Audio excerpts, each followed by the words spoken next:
Hello and welcome back to Raw Talks in two formats. I'm delighted to say we obviously will be on Spotify and all the other streaming platforms where you get your podcasts, but we're also on Divisual. You're able to see a little peer into my studio, as it was. It's not much of a studio, it's just whatever I could throw together, including the actual stand to hold the mic itself. We like to repurpose things here, don't like to throw anything away. That's why this lamp here is my mic stand. It is what it is.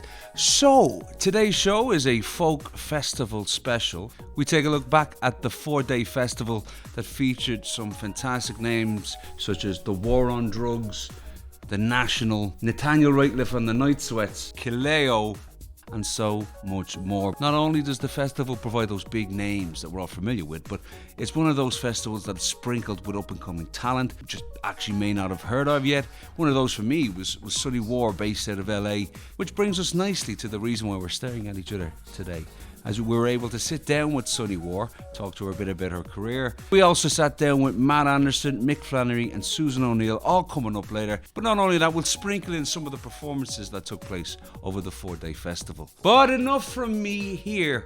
We're going to go to me there to take a look back at what was an exceptionally good festival. Welcome to Edmonton Folk Festival 2022. It's been 2 years removed since Raw Talks was last year, but it's back, and it's back with a bang.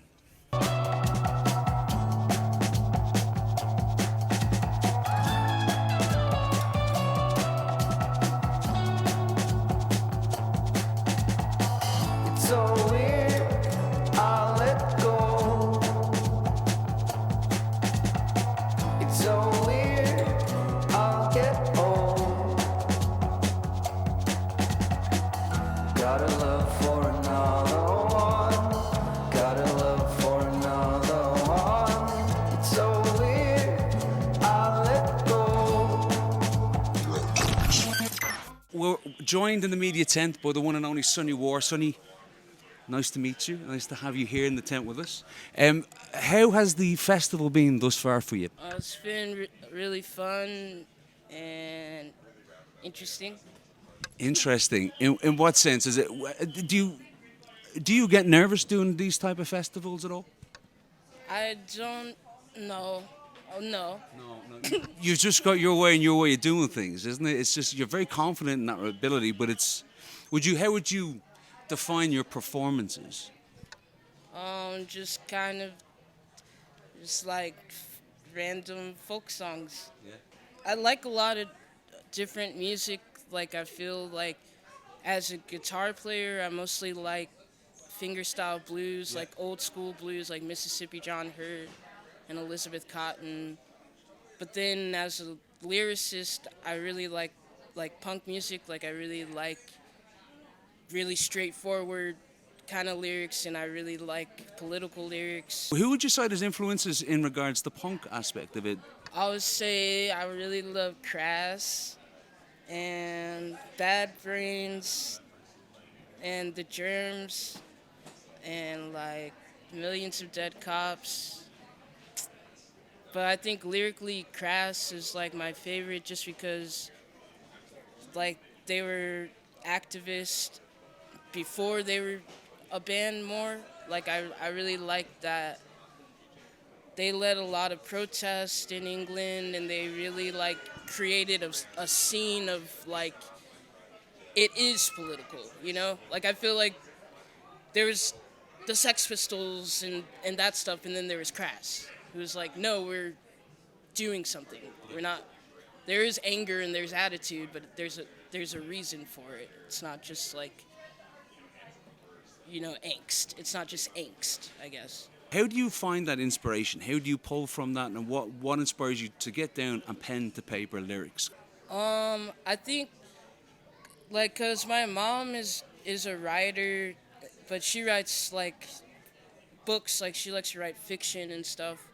But she always told me, like, she also does poetry, but she just tells me she writes every day, or she tries to write every day.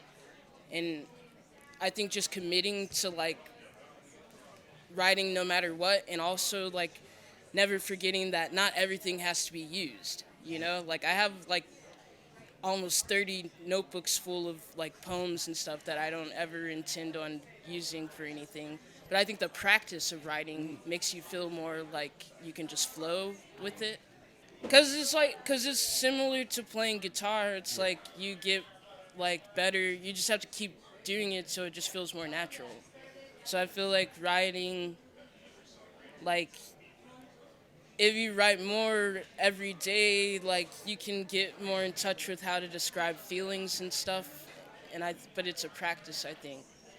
When you were talking on the CBC stage, and you were talking about when you were homeless for a period of time, and you mentioned that you still have sponsorship deals in the backdrop. Do you mind elaborating a bit more about that? It was wild.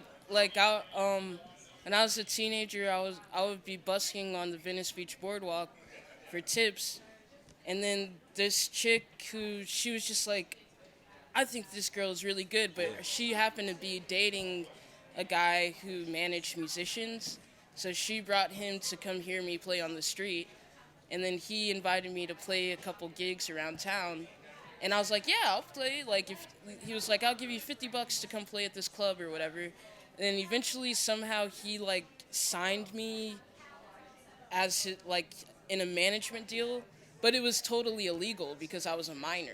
So technically, he was illegally managing my music career, even though I was sleeping on the streets.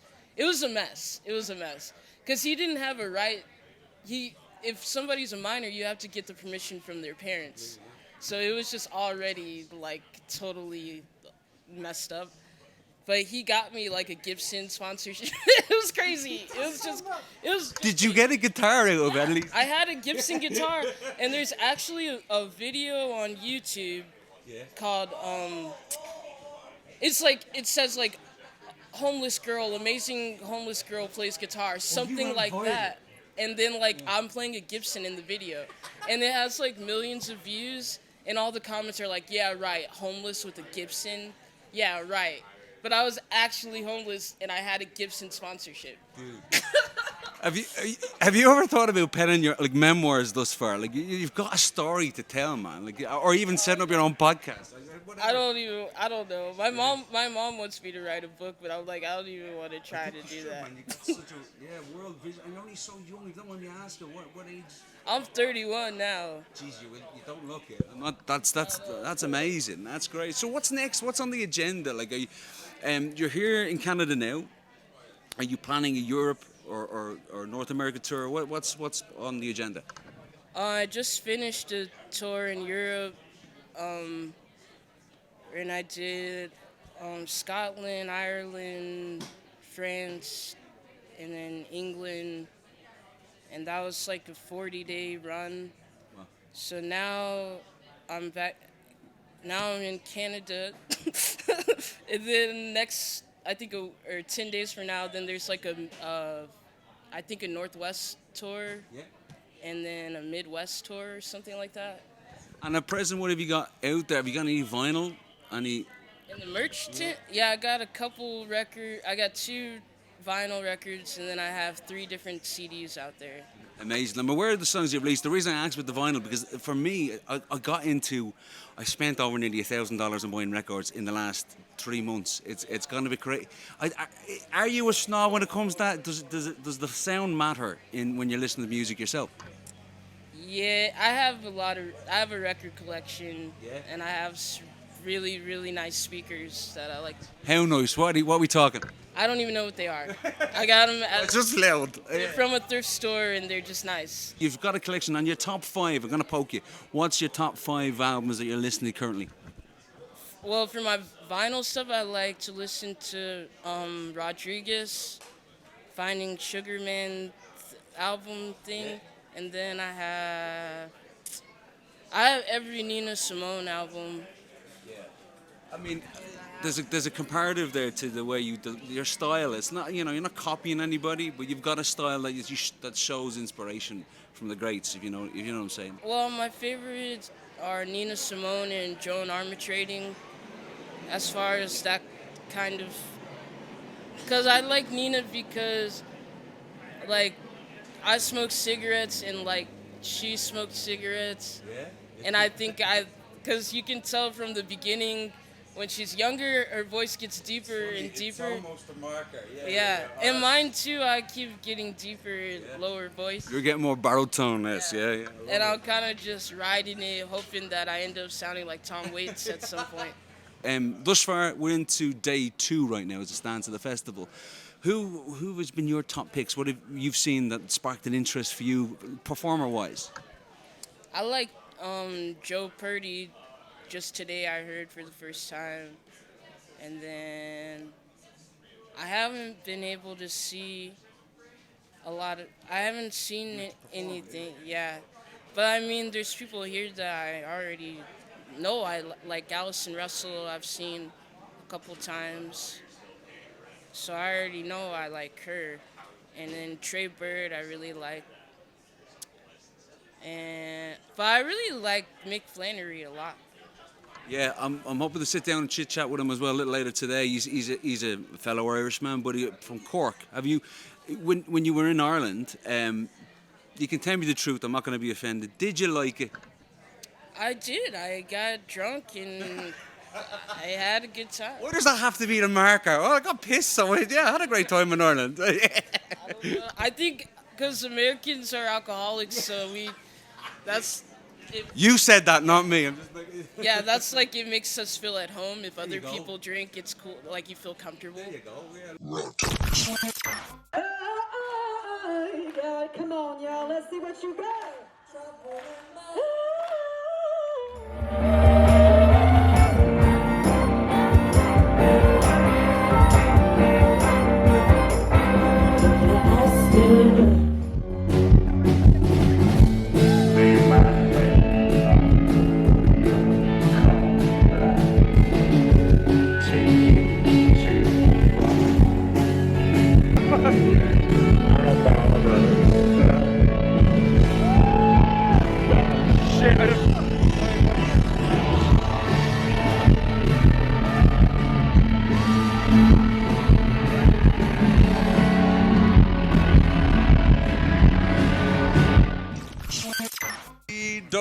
Ain't no free car.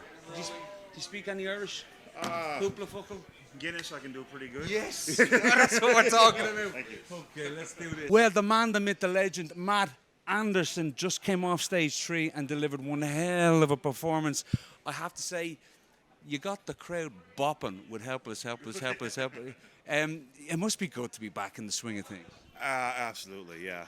I mean, I knew I missed it when I wasn't doing it, but when you actually get on stage again, it was pretty emotional for the first few times. Actually, feel people again. Yeah, I mean, because through the pandemic, everybody did some shows, but it wasn't the same. You're playing to half capacity rooms, that kind of stuff. So a full field of people, not thinking about that kind of stuff, was pretty great. Jeremy Dutcher, I caught him yesterday. He made a comment about church and being congregated together. We don't do it as often, but this is as close to something like that. Yeah, it's community. I mean, I always find music is special that way. You go to a sporting event, it's team against team. Yep. Somebody wants to see somebody lose. Here everybody wants everybody. Right? They don't care, right? But at this, everybody wants to be on the same side. Everybody wants you to win. So it's such a positive thing. When did you get back into the swing of things, young man? Kind of earlier this spring. Things kind of started. People were booking shows confidently again. We were playing shows that we booked 2 years ago. So that'll get a little weird. Doing that over and over. There's still a bit of residual I can see with a few people pulling out of here and there, and it's understandable. But it's nice to see that there's promise, and it is looking like it's getting back to some normality. It feels like it is. I mean, days like today, it feels like it used to. A sold-out festival is pretty amazing. Yeah. And people are just loving it and having fun. And on the stage, musicians, we're all just so happy to be doing what we're doing again. I tell you, it was 12 years ago, before we really knew what viral meant. Viral had a different connotation. I seen your version of Ain't No Sunshine when my jaw hit the flipping ground. And it's continued to. Now, was that... School us in that. How did that come in? What was that performance, and what did that mean to you? That went viral. The one that went viral, I think, kind of viral, I guess, was just a performance at home. That was when shows, people weren't recording everything yet. people are definitely taking their phones, but it wasn't so popular. Now you go to a show and everybody's got the phone out. It's almost you look at phones more than faces. But yeah, that was just somebody threw up on YouTube when YouTube was the cool thing, and it's kind of made the cycle. Yeah, it still is. It's without YouTube we wouldn't have any of it, really. I don't think. But yeah, it's still it was pretty amazing to watch that kind of go and. And then you start looking at comments and you realize you shouldn't look at comments. Then you just kind of skip all that. You have to develop a thick skin, yes. Definitely, yeah. But it's always kind of cool, and it's way more fun for me when it happens like that instead of trying to make it happen, because then you get disappointed when it doesn't. So when it just happens, it's kind of fun. The more you labor over it and hope for something to happen, the less it's likely to, isn't it? I think people can sense the phoniness too, right? If they feel like this guy's trying to make something special, it's just best to just do what you do and not think about that. The last thing I want to think about when I'm playing on stage is somebody going to get this and are people going to watch it. That's the worst headspace to be in. So when you write music nowadays for yourself, it's more so, is it? Like, what's your... Absolutely, yeah. I mean, the last couple albums, I've really gotten to not caring what people think. No, I said I say not caring, but not putting the focus on making sure I like it first. And once I'm done with that, then if people want to dig it. Do you do it from a lyrical point of view, or do you write the music first? It depends on the song. And sometimes they kind of go hand in hand. The music can really drive the lyrics home in a different way. If you want to make it something, a minor chord makes it sound miserable. Kind of puts a weight on it. Exactly right. Major chords, everybody's happy. So it's just, and there's always my phone, like everybody now is, it's just full of ideas. Stuff I've been humming, lyrics and that kind of stuff. So it usually kind of all comes at the same time for me, really.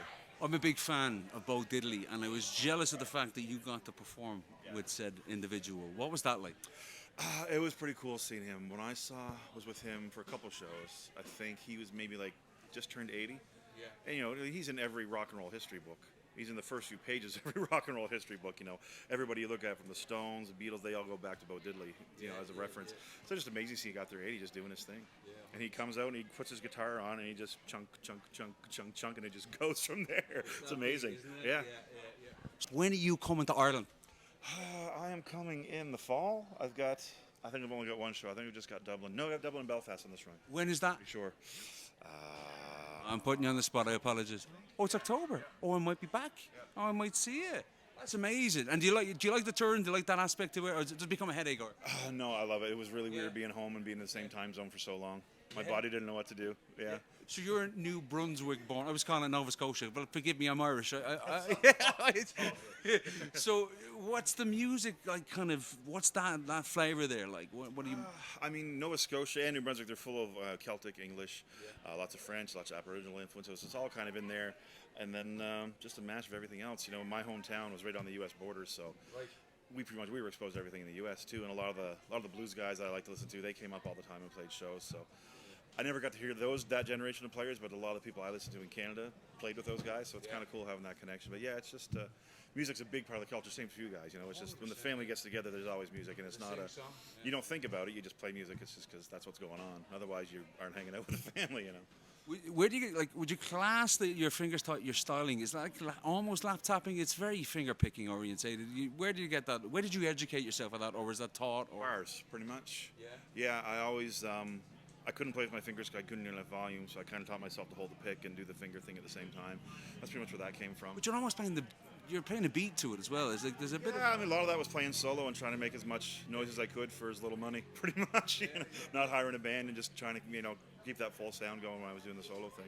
I occasionally ask this for people that I know and I vibe with in terms of doing the bar scene. Have you got any kind of stories from those days? Any kind of funny ones, good ones, scary ones? One all in one. We played an Air Force base on Canada Day in Trenton, Ontario. And like halfway through our set, the MPs come in and they just clear everybody out. I thought I was going to see like a military brawl. I was pumped. I thought it was going to be like Steven Seagal, like trained dudes fighting each other. I thought that's what I was going to see. Yeah. But it turns out some guy's wife wanted him home, so she called in a bomb threat. So that's why they cleared the place out. Yeah. Well, that's a humdinger of a story. The lady wanted him back. So she just gave him no place to drink, pretty much. That's amazing. Yeah. Do you like playing the folk festival? Love it. Yeah, it's like doing sessions like we did today. That's the stuff you can't do usually. It is totally unique. I mean, I've never played with anybody on the stage. Most of them I've never even heard before, so it's really cool to get up there and just see what happens. Well, I had a question, because to be fair, I wasn't too afraid with the way the lineup is. So you really don't have any kind of let's do this. It's in the moment. Yep. Wow, and that's special too. You don't get that in all. Definitely, no. It's you can't do that with everybody. I mean, like talking to backstage with other musicians. Sometimes it's great.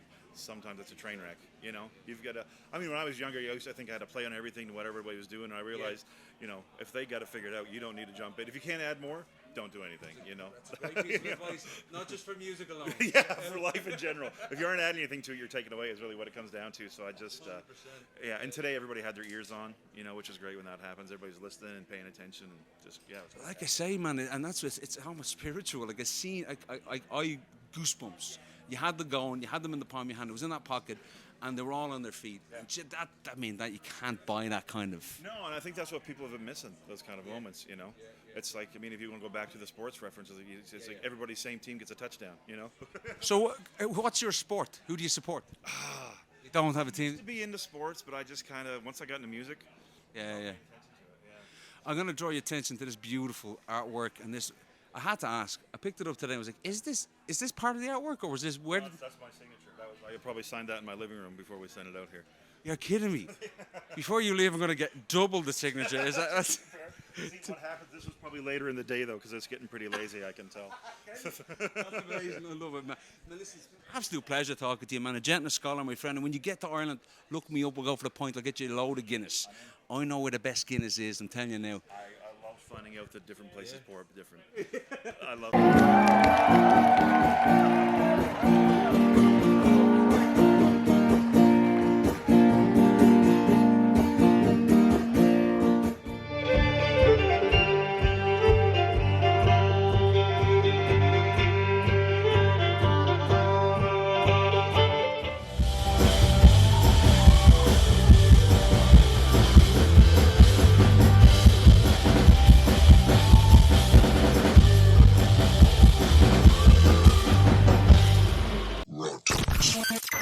Welcome back. We are here with the mighty Mick Flannery. Mick, how has the festival been for you so far? Very good. I have done one gig so far. It was kind of an in-the-round thing. Yeah. And otherwise, I've just been watching gigs and drinking pints. I'm going to go to the collaboration you did with Suzanne O'Neill and your good self. Do you think a project like that and a collaboration like that would have happened if the pandemic hadn't have occurred? Because it was virtual, you kind of did it. Is that right? Yeah.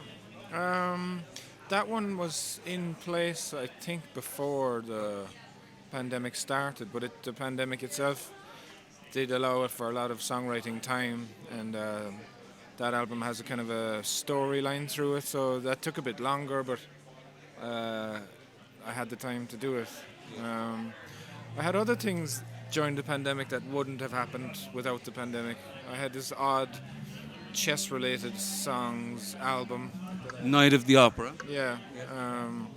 And then I had a weekly Zoom call with a songwriter in New York named Anna Eggy, and we wrote, I think, 14 songs. So she has a lot of them on her recent album, but there's a few that I'd like to record as well for an upcoming album too. So, I feel slightly embarrassed to say that it was a good time for me creatively. You know, when a lot of people were suffering, I know, but.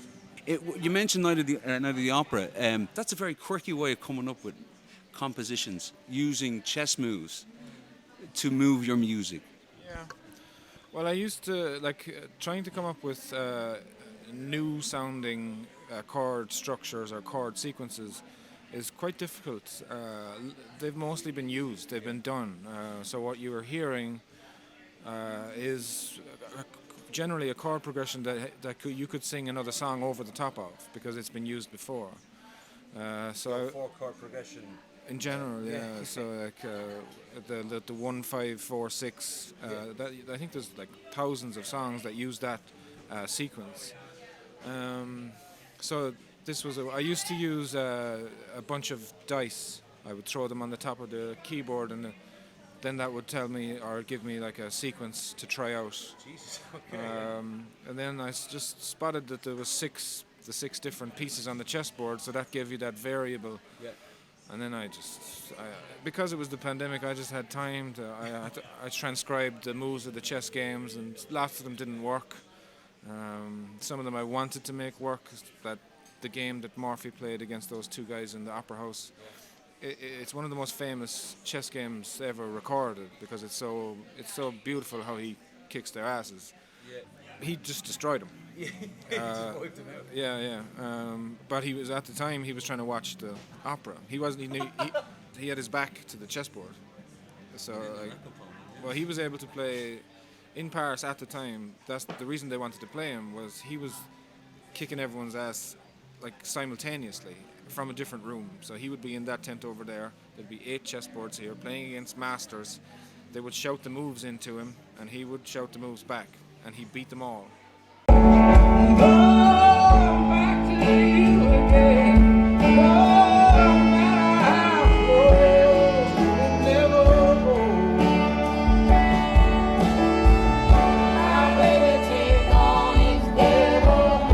Susan, how's your festival been thus far? It's been great. It's good. It must be exciting and reinvigorating, so to speak, to be seeing audiences of that magnitude. That I know you've been busy during the pandemic and keeping your, everything going, but that size audience is different. Yeah, but the audiences are great, but it's lovely. Those stages have great sound. But I mean, when you see those people, they're I find that the audiences over here, they're super attentive and really, really giving with their ears and their time. Oh, sure. Yeah. So how did you get involved in music? What was it for you that lit the spark? Too much energy as a child. My mum and dad. That was all them Skittles. That was it. Yeah, they were like, "What are we doing with this thing that's bouncing around the room and climbing curtains?" They just couldn't get me to calm down. So they put me into a brass band. Right. That's where it started. So Ennis Brass Band, and they handed a cornet and taught me how to read music and play the cornet. And I don't know, something happened when I was playing with the band. I started to hear what can happen when there are 30 or 40 people in a room at the same time, all playing sounds. You're like, oh my God, there's a serious bang off of this. Like, it's so good.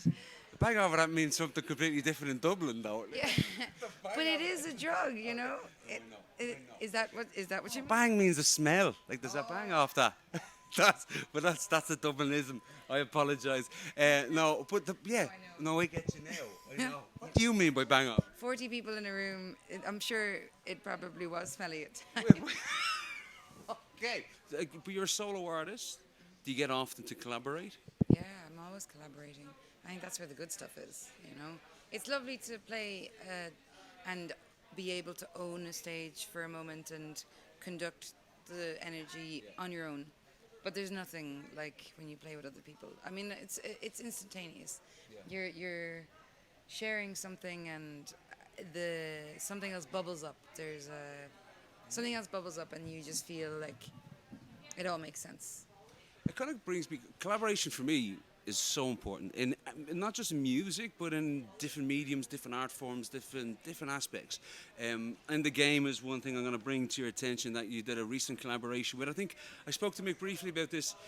He was saying that essentially, I thought it was something that happened during the pandemic, but this collaboration was in the works for a little bit, but it was continued during the pandemic. What was that like, having to navigate those oceans, so to speak? It was unusual, but then everything was unusual at that time. I was in Australia when it all kicked off. And it's funny, my folks were at home saying, oh, they're putting yellow stickers in the shops and telling you where you can stand. And there's glass counters in front of people. She's like, you're coming back to an Ireland you're not going to recognise. I was like, what? This is really weird. I had done a co-write with Mick, and he had asked me to guest vocal on a track called Baby Talk, and we were saying maybe, Sheena, who had put us together, who's our manager, said maybe you'll do another 1 or 2, and then there was an idea that we might do 3 songs or maybe an EP. When the pandemic came, we stopped everything, and then the idea of fleshing it out came about. We did Baby Talk on the Late Late, which was the first one, and I did a Christmas song once as well. That was good fun. The Joni Mitchell cover of River, yeah? Yes, I yes. seen that, I'm not going to lie, I had a bit of a tear in my eye because my parents' favourite song, but it was a great performance. Well, look, Joni Mitchell played this stage before, and it's very, I was going to ask about that in a different way, but we got to it early. But is Joni Mitchell an influence to you at all, or? She's just an absolute. I mean, my friend when I was 14, Helena Slattery, we were in school together, and I was thinking about how do we get out and go down to the tracks where everyone's drinking cans. I wouldn't drink. I just wanted to be down where they were. Can drinker me. No, well, no, I was actually very good. I was a late starter. I'm making up for it now, though. All right, give me a bit of bucket. Yeah. But she one day I remember she said, "No, I'm not in the mood to go, but we're going to listen to this album, and she's like, you need to actually listen to this, and put on Joni Mitchell's Blue, and we lay back on the bed just staring at the ceiling." Yeah. And I remember I owe her so much for doing that, because she got me to slow down and just take it in, and because at the time you're fumbling through 4 chords on the guitar learning, and then you're like, but what are all these things that she's doing? They're not in the book that I have. And I still don't know what she's doing, but it's just lovely to have your the doors of your mind blown open like that. Tell me a bit more about your project, The Spaces Between. Let's elaborate a bit, but... It is thank you very much. Oh my God. There is coffee being dropped here. Thank you so much. Thank you. Some coffee has been dropped here. This is what you call the most class management.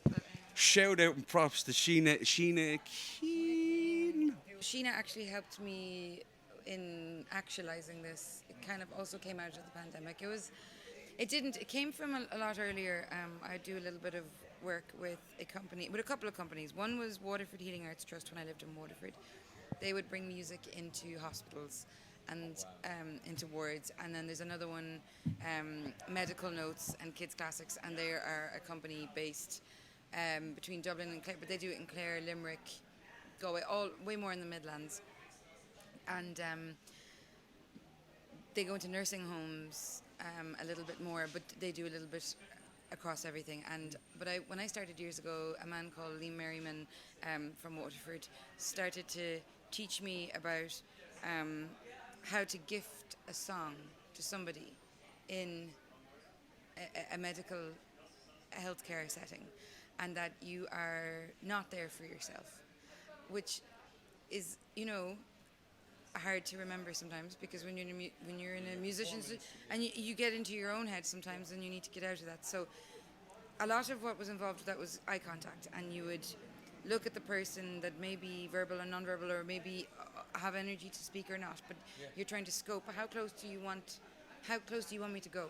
And sometimes they're telling you, like, come right in, like, with their eyes, and other times they're like, stop right there. And so you're learning to assess the situation with your eyes, and at the same time you're trying to open your heart to play for them. And so I learned so much from Liam and from that whole team, and Grania Hope and Dave Hope that do that from Clare. And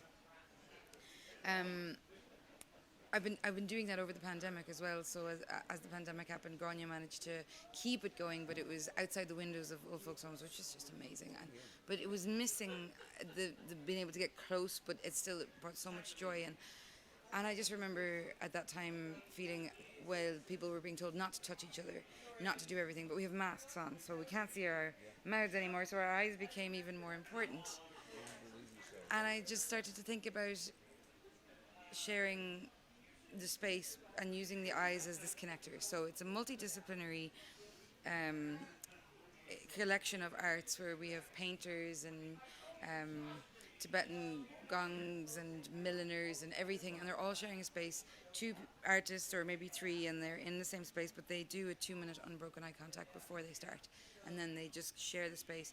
And we shot it in some beautiful places like Bunratty and Castle and all around Clare. We've just shot a 2nd series. So I just started talking to Sheena about this idea. It's amazing. The amazing coffee goddess.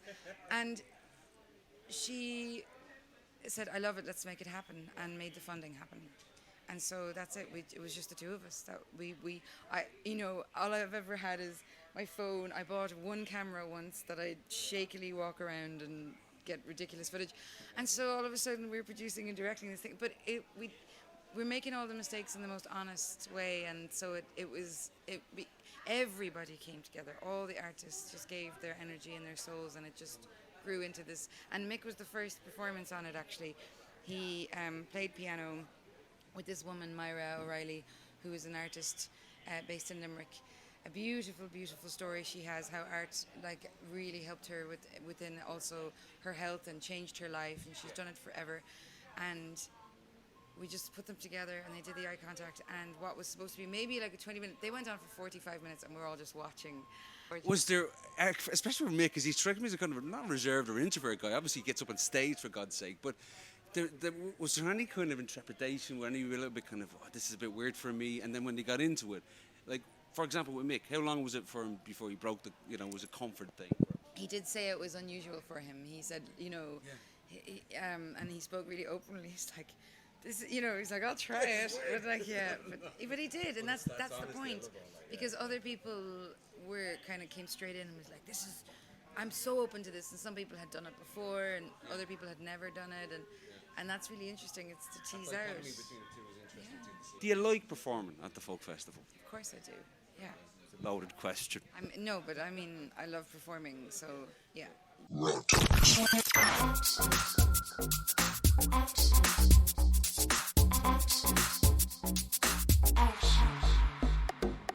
And that was Edmonton Folk Festival 2022 in a Raw Talks nutshell.